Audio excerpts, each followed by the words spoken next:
Hi, everyone. Welcome to Meningococcal 101. I'm Heidi Gurov, the clinical consultant and quality improvement specialist for the Wyoming Department of Health Immunization Unit. I'm really excited to share this topic with you today as the resident infectious disease nerd, as I call myself. So we are going to be learning all about meningococcal in this presentation, so all about the disease, like the organism that causes it, what serogroups are, because we hear about that with meningococcal transmission, risk factors, and the disease itself. And then naturally, because we're the immunization unit, we're going to dive into talking about vaccination. So we'll discuss the two different types of meningococcal vaccines that are available, and then the ACIP recommendations, some travel recommendations, and then best practices when it comes to meningococcal vaccination. So go ahead and get started with talking about the meningococcal disease itself. So meningococcal disease is caused by Neisseria meningitidis. This is a bacteria, and it was first isolated in 1887. So we've actually known about this bacteria for quite a long time. So Neisseria meningitidis is what's known as an aerobic gram-negative diplococcus. So what this means is aerobic means that it requires oxygen to grow. This makes sense because it's a bacteria found in the respiratory tract, so very high oxygen environment. Gram-negative refers to the type of cell wall it has. There's gram-positive and gram-negative. If you've taken microbiology class, that might ring a bell. Just what type of cell wall it has. And then diplococcus means that the bacteria, as you can see in the photo, kind of forms these two pairs that are attached, kind of like conjoined twins. So it's just referring to the shape of the bacteria. You can see this under a microscope, so this does aid in identifying this type of bacteria. Luckily for us, Neisseria meningitidis is a very fragile bacteria. It dies within hours on inanimate surfaces, so this is great for us because it means it is easily killed by cleaning and disinfectants. Not too good for the bacteria itself, which of course wants to go on and infect people, but great for us because we can kill it very easily. Humans are the only host, which means there are no animals out there that harbor this bacteria. Once again, really good for us because we don't have to worry about picking it up from a horse or a dog or anything like that, only other humans. It is found worldwide. And the bacteria itself has several things known as virulence factors. So these are things that help make it cause disease and make it so good at what it does with causing disease. So it has a polysaccharide capsule. What this is a sticky sugar coating that just kind of coats the bacteria. This helps it evade the immune system. Bacteria also have pili. So pili are like little fingers that come out from the bacteria, and this helps the bacteria attach to various cells and tissues, also helps it move a bit through things. There are several toxins that are produced by the bacteria, and this is responsible for the destruction of tissues, and then symptoms like hemorrhaging and septic shock that we will see in patients that are affected. And then it has factor H binding protein. This is just another protein that helps the bacteria evade our immune systems. So Neisseria meningitidis is in the same bacterial family as Neisseria gonorrhea. So it is kind of a cousin to the bacteria that causes gonorrhea, in case the name is familiar to you at all. So it is quite interesting how different bacteria in the same family can cause vastly different types of disease. It's one thing I love about bacteria. They're cool. They can do so many neat things. So I did want to talk about the polysaccharide capsule a little bit more and what serogroups are. So this photo shows the capsule. It's kind of those blobby things that are around that central diplococcus that you see. Again, this is made up of sugars. It's kind of a sticky, sweet little thing that helps evade the immune system. The capsule itself, there are 13 known serogroups. And this is the antigenic structure of the capsule. So there's just different forms that make different types of the bacteria. Human disease is caused by 5 types. We have A, B, C, W135, X, and Y. And oddly enough, geographic location and age impact the serogroup prevalence. So in certain areas of the world, you will see certain serogroups a lot, and some serogroups not at all. And certain age groups, there'll be, in young children, you'll see one type versus the other. And we will discuss this a little bit later. So this is a map that kind of shows the worldwide distribution of serogroups. So here in the United States, we mostly see meningococcal disease caused by serogroups B, C, and Y. But you notice like in other areas of the world, they will see like serogroup W, which we don't see a lot of. Strangely enough, I don't know why this map has left it out, and I haven't been able to find a better version of the map, but type A, serogroup A, is most prevalent in Africa, and it's actually rare or completely absent in North America.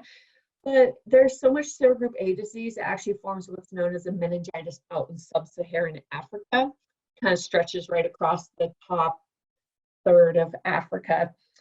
Causes lots of disease and devastation there. We'll talk about that a little bit later when we talk about vaccines, but it is interesting to note that we don't see serogroup A really at all here in North America. So all these serogroups, it kind of really hinders the development of a universal vaccine. Serogroup B, we can't make a vaccine for in the same way as we can for like serogroups A, C, W, and Y. And also we know vaccines can be cost prohibitive in certain countries. So like you look at Africa and they might not be able to afford a universal vaccine as much as like North America and Europe can. And then also they primarily see A, where we're not really seeing a lot of that disease. So this has hindered vaccine development a little bit. But once again, kind of just showing the uniqueness of bacteria and how they can be the same bacteria but vary in different corners of the world. So for transmission, so Neisseria meningitidis is actually found as normal flora in about 10% of healthy persons. So what this means is the bacteria is just part of them and it lives in their nasal pharyngeal area. We actually have more bacterial cells of all types in and on our bodies than we do our own human cells. And a lot of times they do really good things like help us break down food and synthesize vitamins and actually help keep us from getting sick with pathogenic organisms. So in these healthy persons that do carry Neisseria meningitidis, it's just part of them and it lives in their nasal pharyngeal area without causing disease. This is important because we don't want to look for carriers though. Sometimes people are like, well, can we do throat cultures and see if they're carrying it? And that might mean they're immune. And being one of these people that carry this bacteria normally, you might have some protective antibodies, but you're not going to have complete immunity because first off, it's very unlikely you have all 5 serogroups. So we definitely don't want to be looking for carriers. If you do a throat culture and this pops up, okay, it's probably their normal flora, just like people can carry the strep throat pathogen, it's just part of them. So otherwise, if you're not one of these people that just have it hanging out in you, you usually pick it up through direct contact with or inhalation of respiratory droplets. So this is your coughs, sneezes, boogers, all that normal respiratory stuff that we're really familiar with spreading disease. Close prolonged contact does promote transmission. So this isn't necessarily one of those things you're walking through a grocery store and someone sneezes and you walk by 10 minutes later and suddenly you're going to pick up meningococcal. Usually you have to have really close prolonged contact. If you're a household member, your risk is about 500 to 800 times that of the general population. So this is where you might be thinking of like roommates that you live with. Obviously you're sharing close quarters, you're sharing, possibly dishes, stuff like that. That really helps spread it. We can see if it is colonized in those nasopharyngeal passages, it can sometimes evade through cells and tissues and get into the bloodstream as well. So how does Neisseria meningitis cause disease? So first off, the bacteria gains entry into a person's body, and it'll use those pili or little fingers. The photo is really good at illustrating those little pili. It'll use those to help attach to the nasopharyngeal epithelium. From there on, it will grow on the cell surface, and then it can cross those mucosal surfaces and enter the bloodstream. This is a bacteria that grows wonderfully in the bloodstream. So it'll grow rapidly, it'll multiply. The capsule, the polysaccharide capsule, will help it kind of evade our immune systems while it's doing this. And it can cross the blood-brain barrier. So then it will infect the meninges, the brain, spinal cord, stuff like that. A really strong inflammatory response usually occurs, and different components of the immune system will become activated.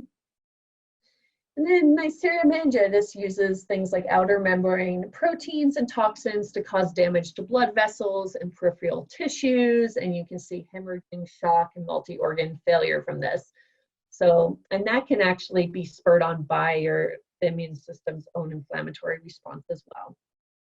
So it definitely has several different things that help it out with causing disease.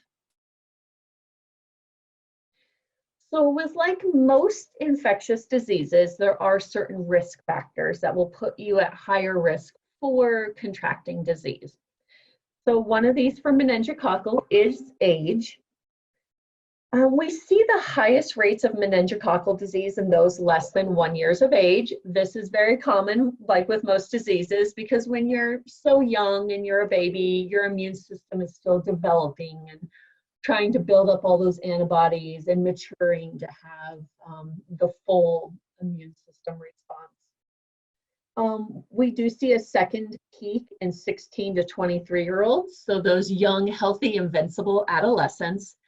And then, of course, as a person ages and reaches those elderly years, the risk goes up as well. Because once again, the immune system is declining. There might be a lot of other comorbidities in there. So it kind of follows the same pattern of like most infectious diseases, except for that hump at 16 to 23 years.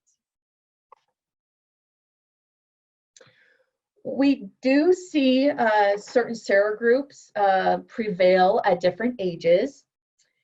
So serogroup B causes about 60% of cases in those less than 5 years of age. That's represented by the yellow on this graph. And then serogroups C, W, and Y cause about 66% or 2/3 of cases in those 11 years of age. But we do see around that 19 to 22 where serogroups B and the serogroups ACWY are a little more equal in there. And then as a person ages, we see mostly ACWY prevailing.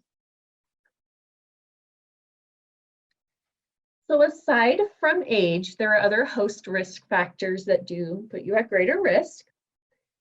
So some of these include deficiencies in terminal common complement pathway. So this is an immunocompromising condition that just means a part of your immune system is not working properly. We also see those who use Soliris or eculizumab or Ultomiris, rabulizumab. Those are a mouthful when they use these medications. These medications control the complement system. So once again, they put you kind of in an immunocompromising state. In case you're curious what these medications are used for, they are used to treat, and I hope I say this right because this is a mouthful, paroxysmal nocturnal hemoglobinuria. So this is a rare bone marrow disorder that causes anemia and blood clots. And they also are used to treat atypical hemolytic uremic syndrome, which is an extremely rare condition with chronic uncontrolled activation of the complement system, which includes destruction of red blood cells, low platelet count, and inability of kidneys to process waste products due to blood clots. So these are very rare conditions. Mostly, if someone is on these medications, they're going to know the extra steps they have to take to keep themselves healthy, since they are immunocompromised and have a lot of things going on. Other host risk factors include functional or anatomic asplenia. So this means either someone's spleen is not working at all, or they don't have it, like they had to have it removed due to injury. So the spleen is an organ that's kind of like the blood cleaner, a filtration system. And it is really important in protecting ourselves from bacteria that really love to grow in blood. So Neisseria meningitidis loves blood, also Haemophilus influenzae, or you might know that shortly as Hib, and Streptococcus pneumoniae really love to grow and replicate in the blood. So the spleen is very important. So people whose spleen is either not working at all or they don't have a spleen, they actually usually have to receive Hib and pneumococcal vaccinations and meningococcal to help keep themselves healthy.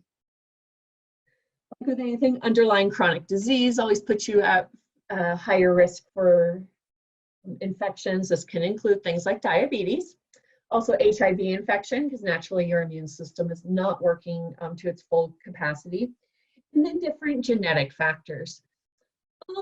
These are usually immunodeficiencies, including things like polymorphisms in the genes for mannose binding leptin and tumor necrosis factor. So very specific immunodeficiencies. I'm not sure how you discover how you get one of these. Not quite my field, but once again, probably fairly rare things. Along with host factors, there are environmental risk factors that put you at greater risk for meningococcal disease. So these can include household crowding. So if you're thinking like college dormitories, those are just wonderful experimental petri dishes for all sorts of things. Once again, you're crowded in with a lot of people that are from all over the place, outside your home community. Active and passive smoking is another risk factor. Smoking damages the respiratory tract, which makes it easier for pathogens to cross those mucosal barriers and cause infection.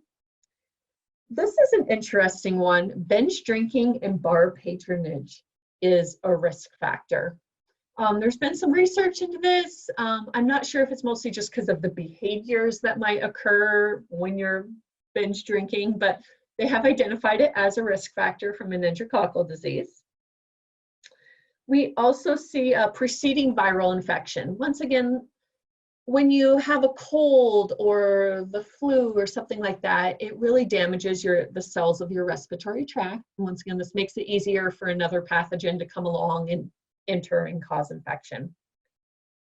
Occupational microbiologists who are working directly with isolates of Neisseria meningitidis are at greater risk because they are manipulating the bacteria itself. There's actually been 2 fatal cases in microbiologists. I do want to say these are microbiologists who are usually in a research setting working with direct isolates. It's not necessarily clinical laboratory scientists that are working with patient specimens. So this is usually if you're in a research setting. And then travel, just because there are certain areas that put you at higher crowding risk or in regions that see a lot of disease. And we'll discuss that a little bit later with the travel recommendations. So normally at a live presentation, I would stop here for questions, but I know this is recorded. So if you do have any questions, please, please, please, you can shoot me an email or give me a call and I will help find the answer for you. I just really wanted to keep my question slides in here because I chuckle at the photos I use. So yeah, I just wanted to keep them so I could sit here and giggle about the little horse. But once again, definitely shoot me an email, call me, and I will get all your questions answered. So now we're going to talk about the meningococcal disease presentation. So the incubation period is about 1 to 4 days. So what this means is from the time that a person has the Neisseria meningitis bacteria kind of get in their body and start attaching, it's about 1 to 4 days before they start having symptoms. The disease rapidly progresses. This isn't something like it slowly builds over the course of a week. There have been instances where someone woke up feeling fine that morning, and then by that evening, you know, maybe 8, 12 hours later, they're in ICU care. So this is like bam, bam, bam. It hits you fast.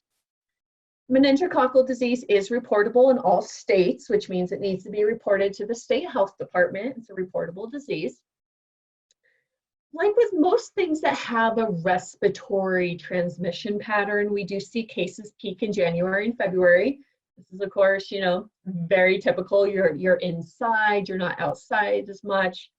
You know, you might be crowded in more, the coughing, sneezing, all of that. And there is a natural cyclic pattern with peaks of disease every 7 to 10 years. I do not know where we are on that cycle right now. I apologize. I can't really find a lot of data on that. They have just shown that there's this like where it'll peak and then drop off and peak again for whatever reason. So there are 2 main disease presentations that we focus on when we talk about meningococcal. The first one is meningitis. So with meningitis, the bacteria will infect the protective membranes covering the brain and spinal cord and cause swelling and inflammation. And then there is meningococcemia or septicemia. And this is when the bacteria enter and multiply in the bloodstream, and you'll see a lot of the damaging of the walls of the blood vessels and the hemorrhaging and the shock. The meningitis and septicemia presentations are not mutually exclusive. Usually you will have Neisseria meningitis, isolated from the blood in about 75% of cases. So it's not like you either have meningitis or you have meningococcemia. You can have both at the same time. There are a handful of other disease presentations that are not as serious and not as common, but we can see things like pneumonia. This most frequently occurs in older adults, and diagnosis is actually very difficult because when they do a sputum culture, it's hard to distinguish if they are just a carrier of the Neisseria bacterium or if that's the cause of disease. So that's where it can get really tricky. You can also see arthritis, otitis media, which are ear infections, and epiglottitis. I'm going to talk a little bit more about the symptoms with meningitis and meningococcemia specifically, starting off with meningitis. So meningitis, once again, is an infection of the meninges. This includes the dura mater, arachnoid mater, and pia mater. These are coverings of the brain and spinal cord. They become very inflamed and angry. This photo is a very angry brain. A brain shouldn't usually look that red and terrifying. So symptoms include usually a sudden onset of fever, headache, stiff neck, lethargy, nausea, vomiting, confusion, delirium, photophobia, altered mental status, and seizures. Infants, obviously it's a little hard to tell typical signs like a stiff neck or headache. Like a baby can't tell you they have a headache. So sometimes you have to look for symptoms like inactivity, irritability, vomiting, and poor feeding. The things with these signs and symptoms, so meningitis can be caused by many, many other things besides Neisseria meningitis. And the symptoms are usually all the same. So Hib and strep pneumo can cause bacterial meningitis, and not to mention there are viral and fungal meningitis as well. The symptoms are going to be the same. This is what's hard is you don't always know what is causing it specifically. And this can be tough because we know antibiotics are not going to work on a virus or a fungus, and certain antibiotics might work better if it is Hib versus Neisseria meningitis. So this is where it can get really tough. For meningococcemia, sometimes these symptoms can really be mistaken for the flu or other respiratory infections initially. Remember, this is majority of cases are in those winter months when we're just expecting everyone to catch a bug. So you'll usually see, you know, like fever, the lethargy, just that not feeling good.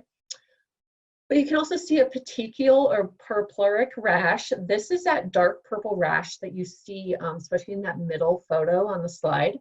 There'll be hypertension, diarrhea, cold extremities.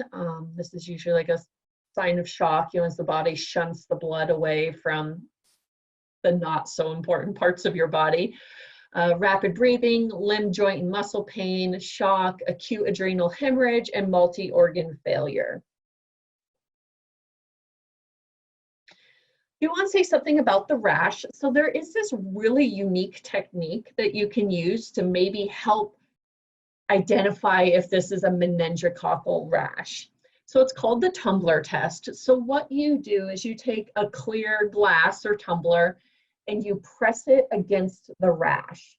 If through the glass the rash does not change color, this is quite possibly a meningococcal rash, and this is when you definitely want to start high-level medical care really quick. If the rash does fade or lose color under pressure, it's unlikely to be meningococcal. So it's kind of a really quick, unique technique at checking out the rash, because we know there's so many different rashes and things that could cause it. But nice little tip and trick if you do have someone, or hopefully not yourself, but you know, a loved one, and you're like, what is this rash? You can, if you have a clear tumbler glass in your house or pint glass or anything that's clear, you can definitely try it out. I have to admit, I'm guilty of doing this on myself. It was a bruise, but you know, sometimes when you're a healthcare professional, your brain always goes to the worst thing, but it's a nice little technique.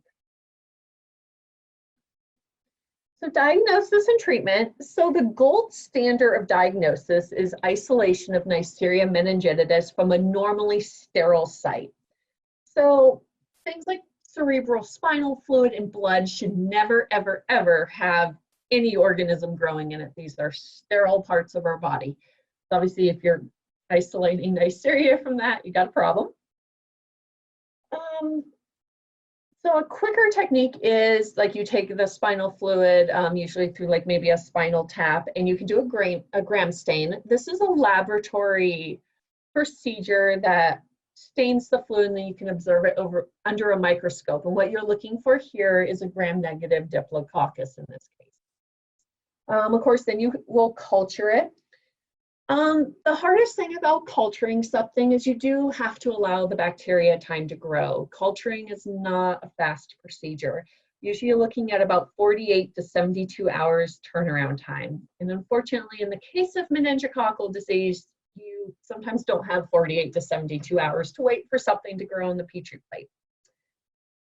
And then also, because the bacteria is so fragile, it's actually really hard to grow. You have to make sure you handle everything properly. And then if antibiotics have been received, you might have less luck trying to grow it out. Luckily, there are PCR and serology tests that are becoming more wide use. These usually have a much more rapid turnaround time, sometimes about average, you could have 2 hours to get an initial result and then 24 hours to have a final result. So a much quicker turnaround, which is good. So because sometimes you're not knowing what you're dealing with and the laboratory techniques can be slow and we don't have time to waste with meningococcal, the hallmark is really to start prompt antibiotic therapy. This is the one case where you're not going to be wanting to worry about antibiotic stewardship. It is better to save someone's life than to possibly worry about using an inappropriate broad spectrum antibiotic in this case. So usually you'll start with penicillin. You can also use third-generation cephalosporins and vancomycin. As an organism is identified, you can narrow down that the antibiotic to the more appropriate one. But really, you got to start something promptly and a broad spectrum to try to knock it out. So I know sometimes people brought up, in the era of antibiotic stewardship, where we really want to make sure we're using proper antibiotics. I totally understand it's super, super important. However, meningococcal disease is not a time where you're going to wait for culture results, because unfortunately the person could pass away in that time. So you've got to start treatment fast.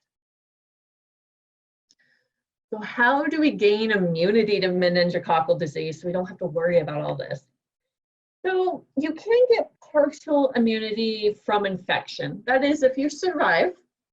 Unfortunately, it's really going to be for the serogroup you were infected with. You're not going to be infected with all 5 human serogroups at a time. So, you know, just because you survive meningococcal disease doesn't mean that you're fully protected the rest of your life. You might have some partial immunity from being a carrier, but once again, don't screen for carrier status because we know it's not going to be for all the serogroups. There can be some passive transfer from mother to fetus with those antibodies across the placenta.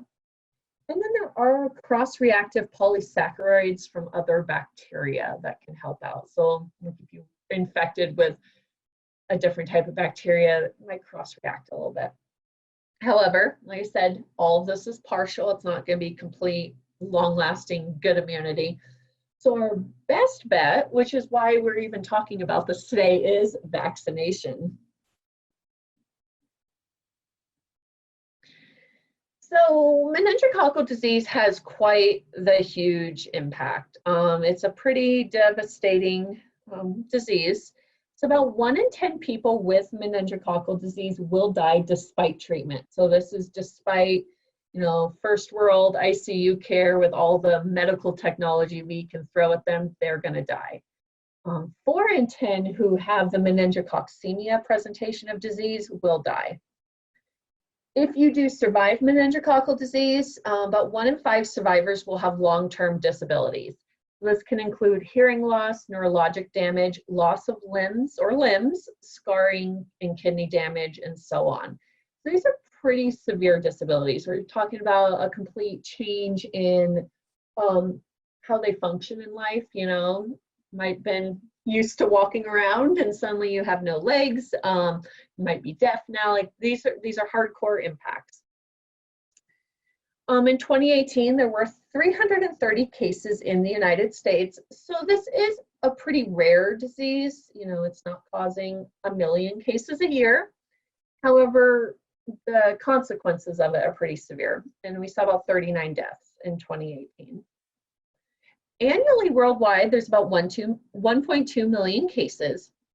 Interesting enough, I know a lot of people focus on outbreaks with meningococcal disease, especially in college campuses. But I do want to highlight that outbreaks account for only less than 2% of reported cases in the United States. So that means 98% of cases are occurring randomly. I have heard, you know, some people like, oh yeah, we ask the kid if they're going to be attending college, and if they're going to college, then we'll vaccinate them because there's going to be an outbreak. And this is where we really want to discourage doing that because most cases are not associated with a college outbreak whatsoever. So remembering the post-high school education plan shouldn't be part of the vaccine recommendation. On this slide, I did include a couple of meningitis survivors. So we have little Finn up top with his new legs. He's showing off. And then we have Raina in the middle. So Raina was actually on a college basketball scholarship and woke up feeling bad one morning and ended up losing both of her arms and legs, which obviously you can imagine is completely devastating to someone who is playing Division I basketball in college. And then at the bottom we have Jamie. Jamie was also about college aged when she lost her legs and her hands, and she actually went on to become a Paralympic cyclist. So I always like showing her off because I'm a cyclist. But so just an example, you know, the devastating impacts on usually what are pretty young and healthy people who aren't necessarily worrying about having their lives flipped upside down. So to bring it more local to Wyoming, from 2005 through 2016, we have had 21 cases reported in Wyoming. We have not had a case, knock on wood, since 2016. The average age of cases were 21 years of age, but the age range did span from 4 months to 86 years. And of these 21 cases, there were 2 deaths. And this map shows the number of cases in each county or where the cases occurred. So, you know, once again, a pretty rare disease, but pretty serious. We've also seen other Wyoming residents be impacted while out of state, whether they were living or attending school or something like that. You guys might be familiar with a foundation out of Pinedale that was dedicated to Mackenzie Hartwig. She passed from meningococcal disease while on a volleyball scholarship in college. So her family started a foundation. It's really great. They actually work to provide meningococcal vaccination in Sublette County. So a great group that is trying to protect others from, you know, this devastating disease. So we'll pause again for another question slide because I always have to show off a photo of my cat. Sammy definitely encourages vaccination, so she wanted to put her 2 cents in here. Strangely enough, Sammy actually had meningitis recently, but in animals, they can actually have a version caused by their own immune system that's just triggered. I learned something new. Doesn't necessarily happen in humans, but if you have dogs and cats, they can possibly get meningitis from their own immune system freaking out. So I will avoid talking about my cat anymore because I could turn this into the Sammy hour, but a tidbit. So she's definitely even more passionate about meningococcal vaccination now because she's like, no, meningitis is not fun. Get vaccinated. Meow. So next up, we're going to talk about meningococcal vaccination. I'm going to start off by talking about a vaccine we do not have here in the United States, but I just think it is such a great story that I like to share it. So MenAfriVac is a vaccine that was developed specifically for the developing world. Usually vaccines are developed, you know, in the United States or Europe first, and then will eventually filter down into those developing nations. And this really had the opposite story. So this is a serogroup A vaccine. It was really introduced for those in the meningitis belt of sub-Saharan Africa. It was introduced in 2010, and it was the first vaccine developed for those developing regions, and it has a broader temperature range than the traditional cold chain that we're all familiar with. So in this meningitis belt area, there's about 350 million people at risk for meningococcal disease, and they would see in the November through June season just devastating amounts of serogroup A disease. This vaccine was introduced in 22 countries in campaigns, and now 8 have started giving it routinely.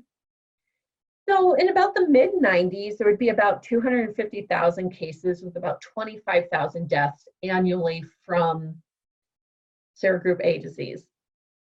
So after they introduced this vaccine in 2010, as of 2017, they had 28 lab confirmed cases, and in 2018, they did not detect a single serogroup A case. So these vaccine campaigns completely changed the picture of their meningococcal epidemics. So kind of a really cool story about how different groups, it was the meningitis vaccine project came together to help control the disease in an area of the world that, you know, doesn't necessarily have high level ICU care and the medications and, you know, be able to get on top of it. Unfortunately, we are seeing other serogroups now kind of come in and prevail in this area, like serogroup C, but unfortunately, the ACWY vaccines that we're used to using here in the United States are a little cost prohibitive in this area. But just a cool story. I always like to talk about MenAfriVac. So now we'll move on to the vaccines we're used to using here in the United States. So we have the meningococcal conjugate vaccines. So this includes Menatra, which is from Sanofi Pasteur. It was licensed in 2005 and is approved for those 9 months through 55 years of age.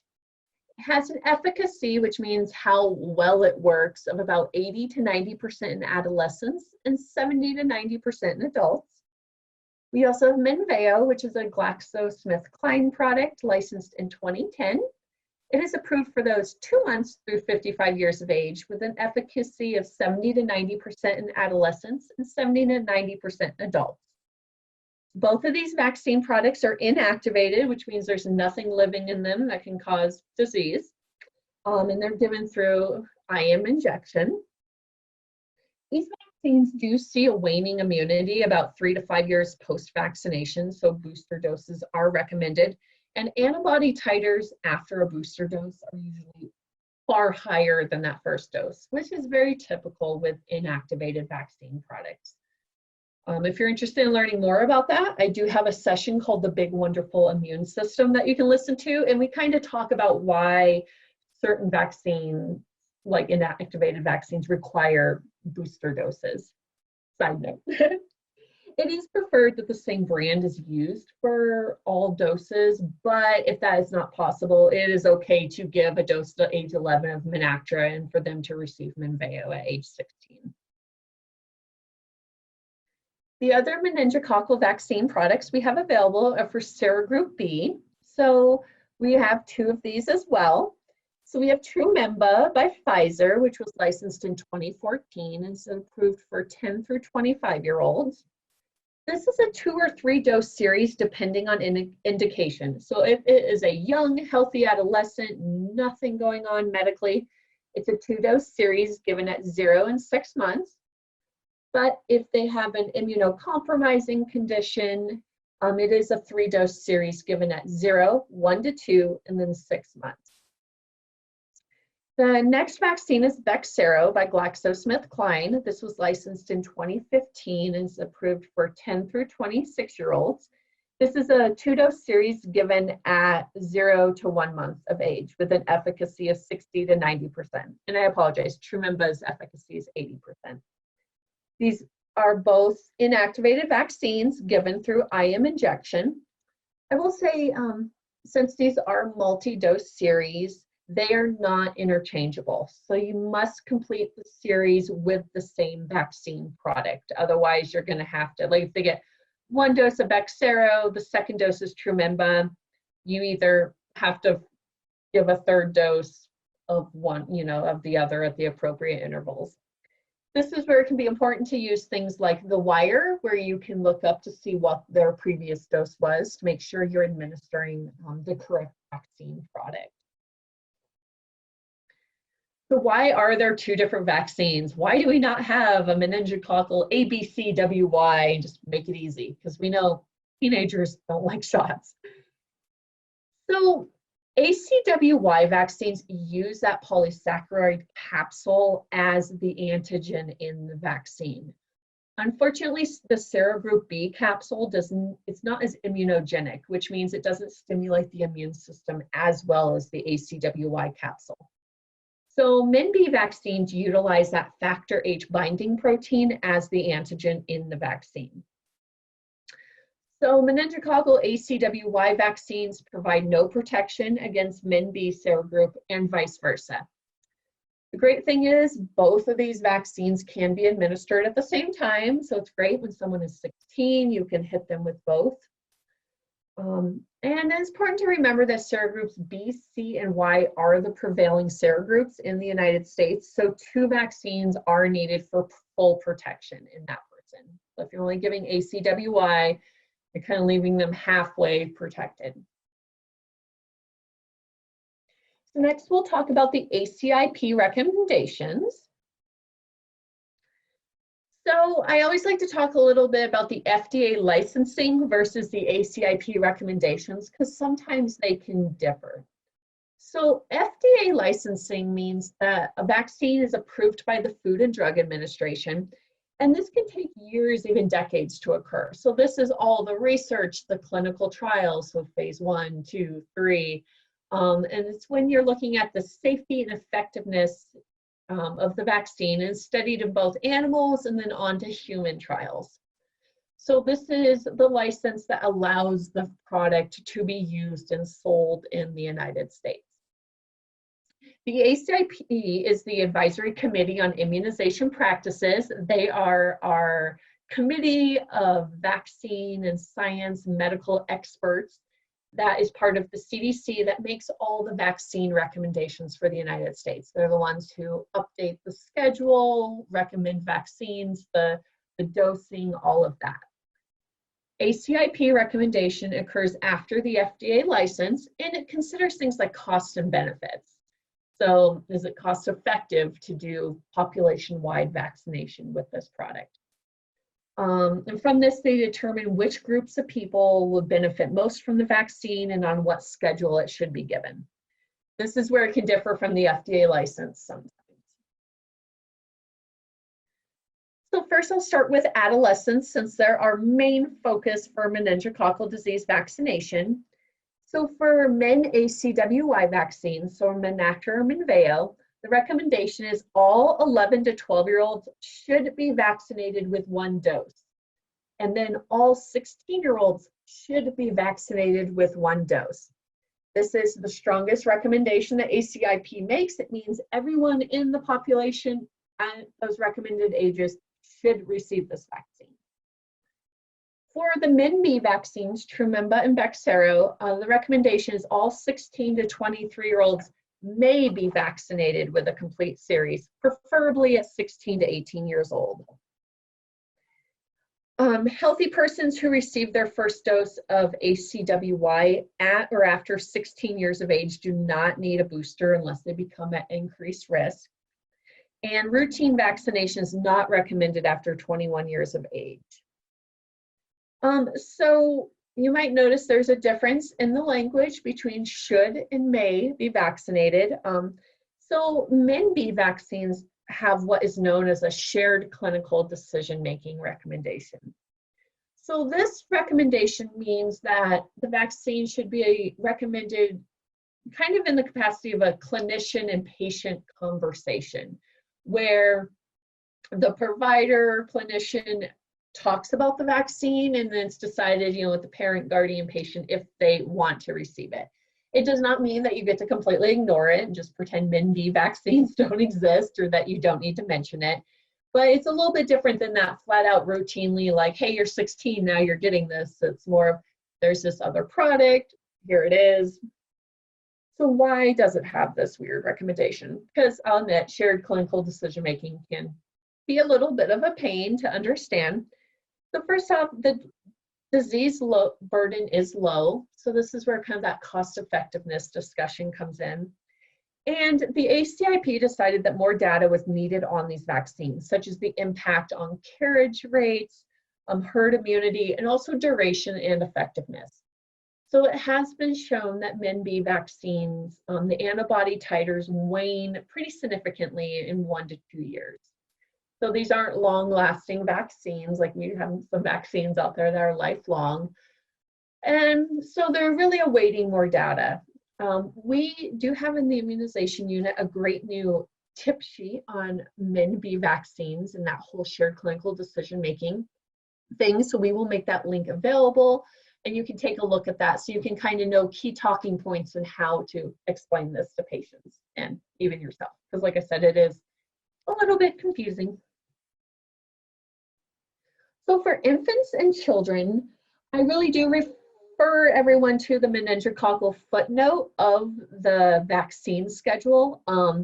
It's going to have all the nitty-gritty on all these details.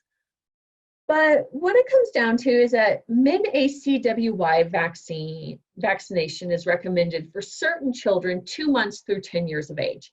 So these include children with complement component deficiencies, including those who are receiving eculizumab or ravulizumab, those with asplenia, sickle cell disease, HIV infection, those who are traveling to or reside in countries of hyperendemic or epidemic disease, so the meningitis belt in Africa, and those who are part of an outbreak situation.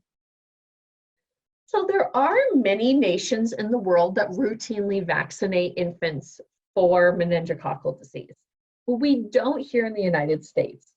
The reasoning for this is there is a low burden of disease in infants in the US, and the majority of cases that do occur are caused by serogroup B. If you can recall back a couple of slides, serogroup B vaccines are licensed for age 10 years and older. So obviously you can't necessarily give them to an infant. They're not licensed for that, and they weren't studied in infants during the clinical trials. There have been some countries that have added MenB vaccines to their infant schedule, like the United Kingdom. Infants receive serogroups B and C vaccines starting at age 2 months. So there is going to be a little more data and research coming out from those other countries, and maybe things will change in the future, but as of right now, we just don't routinely vaccinate infants in the US unless they're in these high-risk groups. So for adults, I recommend that you check out the adult ACIP schedule for the full nitty-gritty in the footnote. But kind of like infants, ACWY is recommended for certain adults at high risk. So once again, those with complement component deficiencies, including those 2 special medications, asplenia, HIV infection, microbiologists who are routinely exposed to those isolates, traveling to or residing in countries of hyperendemic or epidemic disease, outbreak situations, first-year college students living in a resident hall, and then military recruits. If an adult remains at high risk, which like if you don't have a spleen, you're going to be at high risk for the rest of your life. But you know, someone who's a microbiologist might change jobs or research fields. But if you remain at high risk, you should booster every 5 years after the primary series. Once again, check out the schedule that will have all the details of the groups and what to do. For adults with MenB vaccination, once again, it's recommended for those 18 to 23 years of age with shared clinical decision making. And then it's recommended for those with the complement component deficiencies, asplenia, microbiologists, in an outbreak situation where they have attributed it to a serogroup B. For those who remain at high risk, you're going to want a booster in 1 year and then every 2 to 3 years as needed. And it is very important to use the same vaccine product. Once again, the Bexsero and Trumemba are not interchangeable. So this is where, once again, really good record keeping, referring to the WIRE, Wyoming Immunization Registry, to see what product they'd received previously so you can make sure they're receiving the same one and it's actually effective when you're boostering them. There are a couple of recommendations regarding travel with meningococcal disease. So I always refer people to check the CDC travel website, which is cdc.gov/travel.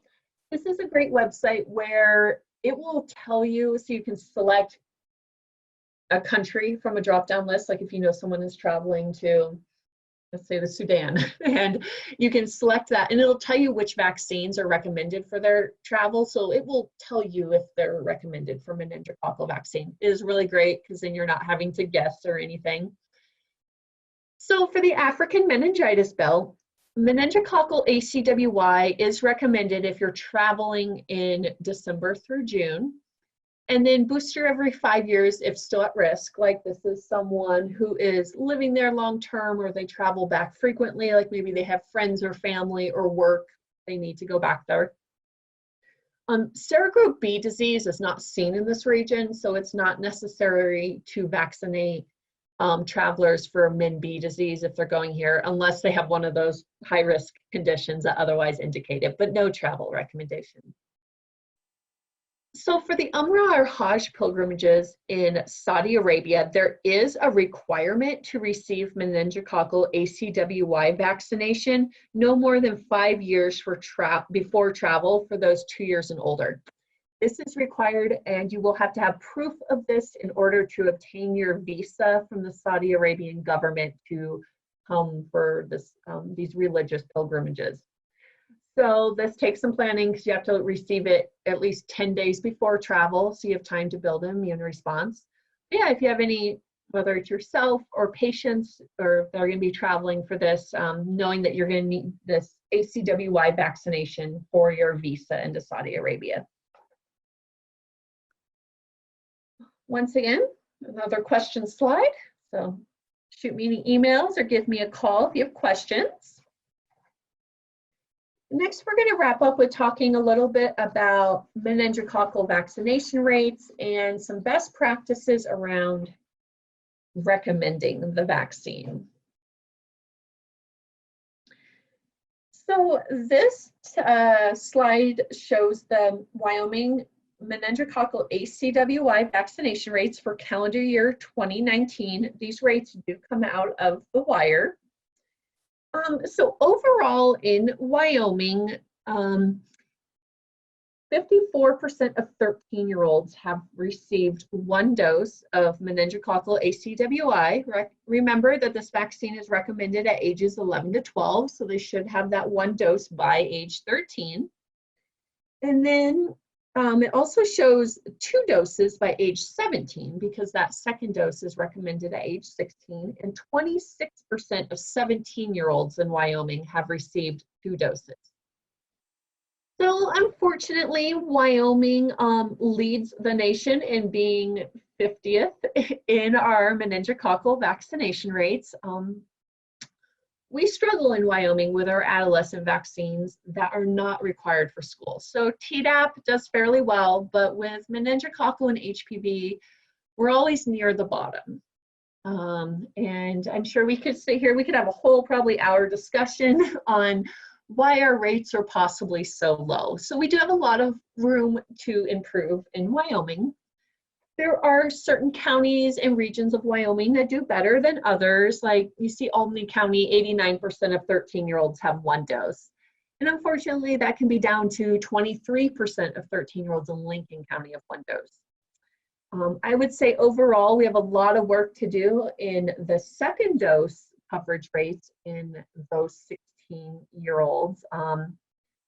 You know, it's down to even like 9% in Goshen County, which is pretty low. So lots of room for improvement, but it's kind of cool because the only way we can really go is up. So that's why we're going to talk about some best practices.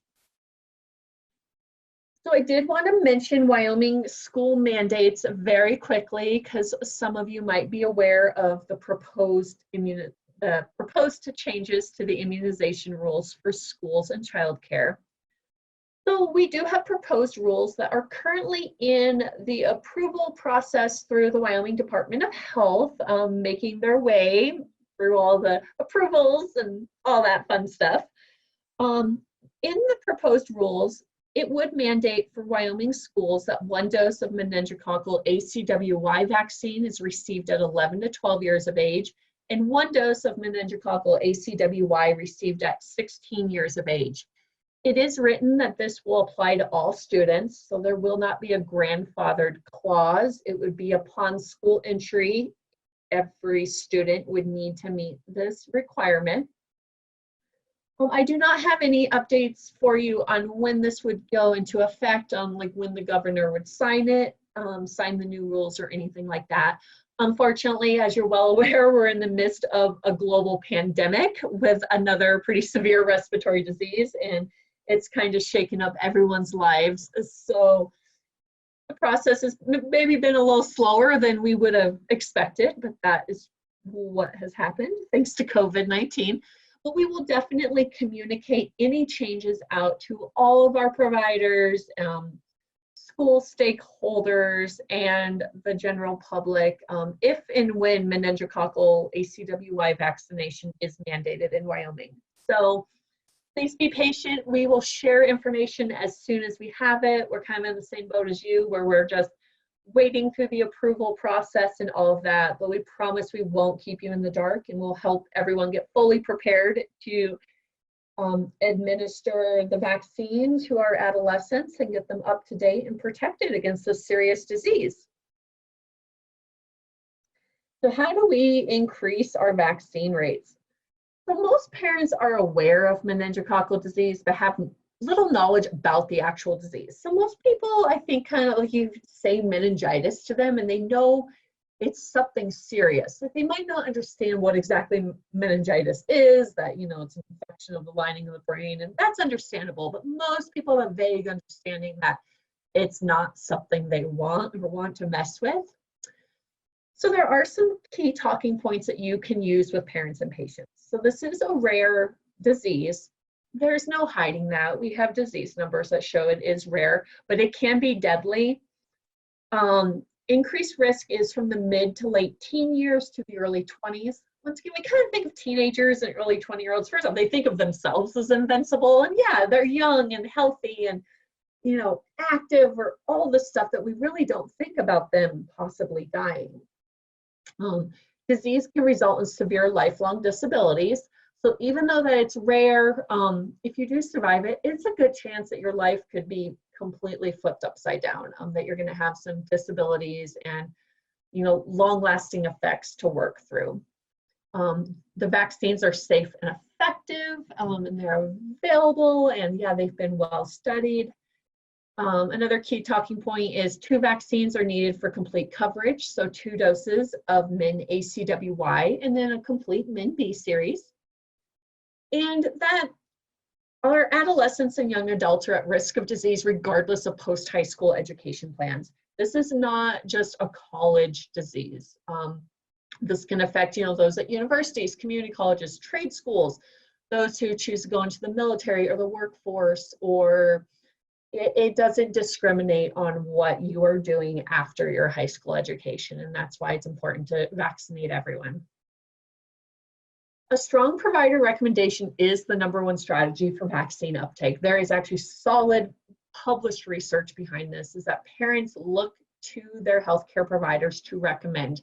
So if you are not recommending or talking about these vaccines with your parents and patients, they're not necessarily just going to randomly request to get the vaccine. So we are relying on all of you out there in clinics who are administering and recommending vaccines to make a strong recommendation. And then, of course, the vaccine is available through the VFC program, which is Vaccines for Children's program. I just noticed an out-of-date item on my slide, and that is the VUA program. It is no longer available for through the Vaccines for Uninsured Adult program. So I apologize that that snuck on there. It's a quite recent change. It is available through VFC.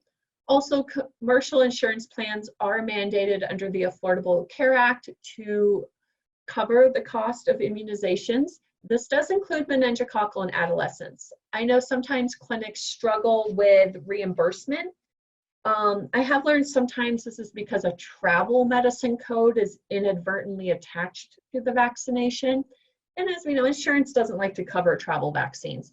But these are vaccines that are recommended in these age groups, both ACWY and MinB, and they should be covered.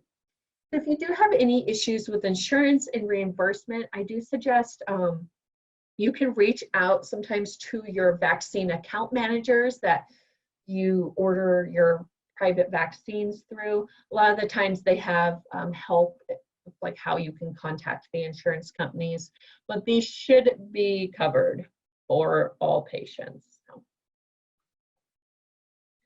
Finally, I just want to talk about the 16-year-old platform. This is a new thing in the last couple of years that ACIP and other organizations have been trying to highlight, that is assuring the vaccines recommended at 16 years of age are given on schedule. As we see, our second dose meningococcal coverage rates are quite low in Wyoming. We know 16-year-olds are not coming back for their booster doses. So this platform is kind of designed to help assure that 16-year-olds are receiving that second dose of ACWY, that they're receiving their MinB series. If it is in season, that they're receiving their annual influenza vaccine. It serves as a catch-up opportunity for any other vaccinations like they may be missing, such as starting and completing the HPV series and other recommended immunizations. So this allows for vaccination while patients are still covered by private or public insurance. So before they, turn 19 and wander away to adulthood, that they're still able to receive these vaccines. It also helps create the opportunity to provide developmentally targeted care and guidance. So there's a lot more a 16-year-old might need to discuss with their healthcare provider than just vaccination.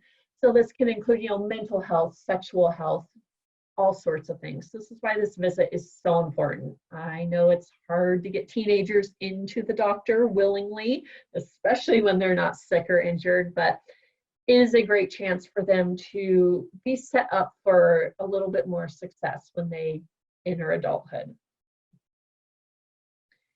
And with that, that completes this presentation. So thank you so much for listening. Once again, any questions, comments, whatever, you can call or email me anytime. And yeah, I'm sorry we couldn't see you all in person this year. That's like the highlight of the conference. It's just bringing everyone together, especially I think it's great for my coworkers that don't necessarily know what everyone looks like in person.